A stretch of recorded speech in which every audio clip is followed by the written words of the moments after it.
வணக்கம் மக்களே. சென்னையில் இருக்கிற 16 தொகுதிகளில் முந்துவது யார்?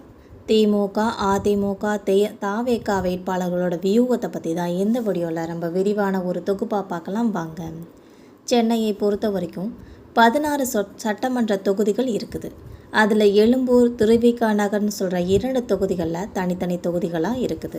இதில் 2026 சட்டமன்ற தேர்தலில் சென்னைக்கு உட்பட்ட சட்டமன்ற தொகுதிகள்னு பார்த்தோம்னா அதில் திமுக 15 இடங்களில் நேரடியாக போட்டியிடுறாங்க.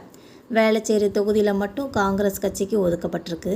இதுலேயும் குறிப்பாக 12 தொகுதிகளில் திமுக, அதிமுகன்ற 2 கட்சிகளும் நேரடியாக மோதுறாங்க. இதில் தாவேகா, நாம் தமிழர் கட்சி வேட்பாளர்களும் களமிறங்கிறதுனால போட்டி ரொம்ப கடுமையாகவே இருக்கும்னு சொல்லி எதிர்பார்க்கப்பட்டுருக்கு.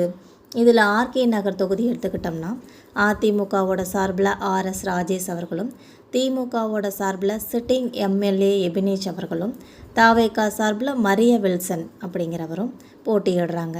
முன்னாள் முதலமைச்சர் ஜெயலலிதா மற்றும் அமமுகவோட பொதுச் செயலாளர் டிடிவி தினகரனும் வெற்றி பெற்ற தொகுதிங்கிறதுனால இந்த தொகுதிக்கு ரொம்ப கூடுதல் முக்கியத்துவம் கொடுத்துருக்காங்க. RS ராஜேஷ் மாவட்ட செயலாளராக நிறைய களப்பணிகளை செஞ்சுருக்காங்க. அதனால் 3 தடவை கட்சிகளுக்கு நிறைய கடினமான ஒரு போட்டியும் வந்திருக்குன்னே நம்ம பார்க்கலாம். அடுத்ததான் பெரம்பூர் தொகுதியை எடுத்துக்கிட்டோம்னா தாவேகா தலைவர் விஜய் போட்டியிடுறதுனால ஒரு நட்சத்திர தொகுதியாக தான் இப்போ அந்த தொகுதி பார்க்கப்பட்டுருக்கு. இவர் திருச்சி கிழக்கு தொகுதியிலையும் போட்டியிடுறது கவனிக்கத்தக்கது என்பது குறிப்பிடத்தக்கது. இங்கே திமுகவோட சார்பில் சிட்டிங் MLA RT சேகர் போட்டியிடுறாங்க. அதிமுகவோட சார்பில் பாமகவிற்காக ஒதுக்கப்பட்டிருக்கு. இந்த தொகுதி மக்கள்கிட்ட விசாரிக்கும் போது நடிகர் விஜய்க்கு தான் வெற்றி வாய்ப்பு அதிகம் இருக்கிற ஒரு சூழல் நிலவேற்றிருக்குதுன்னே தெரிய வருது. இதுக்கப்புறம் கொளத்தூர் தொகுதியை பார்த்தோம்னா திமுக சார்பில் MK ஸ்டாலின் அவர்களும், அதிமுகவோட சார்பில் சந்தான கிருஷ்ணன் அவர்களும், தாவேகா சார்பில் VS பாபு அவர்களும் போட்டியிடுறாங்க.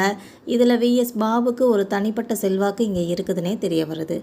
கட்சி ரீதியாக நிறைய செயல்பாடுகள் செஞ்சு மக்கள்கிட்ட கவனமும் பெற்றிருக்காங்க. இது எந்த அளவுக்கு வாக்குகளை பிரிப்பாங்கிறத பொறுத்திருந்து தான் பார்க்க வேண்டும் மக்களே. இந்த தொகுதியில் MK ஸ்டாலினுக்கு வாய்ப்புகள் அதிகம் இருக்குன்னு சொல்லப்படுது. இதுக்கப்புறம் வெள்ளிவாக்கம் தொகுதி எடுத்துக்கிட்டோம்னா தாவேகா சார்பில் ஆதவ் அர்ஜுனா, திமுக சார்பில் கார்த்திமோகன், அதிமுக சார்பில் SR விஜயகுமார் இவங்க போட்டியிடுறாங்க. இதில் கார்த்திமோகன் அண்ணா நகர் தொகுதியில் MLA மோகனோட மகன் என்பது குறிப்பிடத்தக்கது. 2026 தேர்தலில் தந்தைக்கு போட்டியிடுறதுக்கு வாய்ப்பு கொடுக்காம மகனுக்கு திமுகவோட தலைமை வாய்ப்பு கொடுத்துருக்கு. SR விஜயகுமார் மாவட்ட செயலாளராக இருக்கிறதுனால கொஞ்சம் செல்வாக்கு இவருக்கு அதிகமாக அங்கே இருக்குதுன்னே சொல்லலாம். தாவேகாவில் விஜய்க்கு அடுத்தபடியாக ஆதவ் அர்ஜுனாவோட வாய்ஸு ஒரு பெரியதாக ஒழிச்சிருக்குன்னே சொல்லலாம். இந்த 3 கட்சிகளுக்குமே இது ஒரு டஃப்பான ஏரியா தானே சொல்லலாம். இந்த மாதிரி சென்னையில் இருக்க 16 தொகுதிகளில் முந்த போகிறது யாருன்னு சொல்லி ரொம்ப பரபரப்பான ஒரு சூழ்நிலை நிலவிக்கிட்டு இருக்குது. இதில் வேட்பாளர்களோட ஒவ்வொருத்தரோட வியூகம் ஒவ்வொரு மாதிரியாக இருக்குது. மக்களே, உங்களுக்கு இதை பற்றின கருத்துக்கள் என்னங்கிறத மறக்காமல் நம்ம கமெண்ட் பாக்ஸில் தெரிவிங்க. மறக்காமல் நம்ம சேனலை சப்ஸ்கிரைப் பண்ணி பெல் ஐக்கனை கிளிக் பண்ணி வச்சுக்கோங்க. அப்போ தான் நம்ம போகிற டெய்லி அரசியல் தகவல்கள் உங்களை உடனுக்குடன் நோட்டிஃபிகேஷனாக வந்து சேரும். தேங்க்யூ.